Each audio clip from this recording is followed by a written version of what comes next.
এই টাইপের এমসিকিউ ক্যালকুলেটরে খুব অল্প সময়ের মধ্যে কীভাবে সমাধান করতে পারি।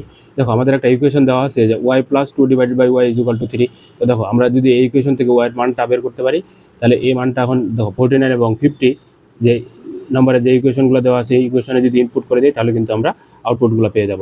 তো দেখো আমাদের ওয়াই চলক আকারে দেওয়া আছে, তো ক্যালকুলেটর সলভ করার ক্ষেত্রে আমরা এক্স চলক আকারে চিন্তা করব। তাহলে দেখো যে আলফা, এই দেখো প্রথম ব্র্যাকেট যদি প্রেস করি তাহলে আমরা এক্স পেয়ে যাব। ওকে, এক্স প্লাস দেখো উপরে দেওয়া আছে হচ্ছে 2 ডিভাইডেড বাই নিচে এক্স, দেখো ইজ ইকুয়াল, দেখো যদি এই ইকুয়াল প্রেস করি তাহলে কিন্তু ইরর চলে আসবে। আমরা কি করব, দেখো আলফা ক্যালকুলেশন চাপলে ইকুয়াল পেয়ে যাব। ওকে 3, এরপর আমরা হচ্ছে ইকুয়েশনটা সলভ করব।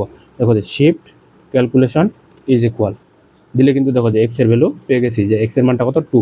এখন আমরা এই মানটাকে স্টোর করব। দেখো যে শিফট আরসিএল, এই যে দেখো ওয়াই দিয়ে স্টোর করে নিলাম ওয়াই। ওকে, এরপরে কী করবো, দেখো যে 49-এর যে ইকুয়েশনটা দেওয়া আছে, দেখো Y square plus 4 divided by Y square, এই ইকুয়েশনের মানটা বসাই দিব। ওকে, তাহলে দেখো মানটা স্টোর করলাম হচ্ছে ওয়াই, এরপরে আছে স্কোয়ার, ওয়াই স্কোয়ার প্লাস, তাহলে দেখো উপরে দেওয়া আছে 4, নিচে হচ্ছে ওয়াই স্কোয়ার আলফা ওয়াই, এরপরে হচ্ছে স্কোয়ার। ওকে, তাহলে ইজ ইকুয়াল, দেখো আনসার হচ্ছে 5, তাহলে 49-এর আনসার হবে এ।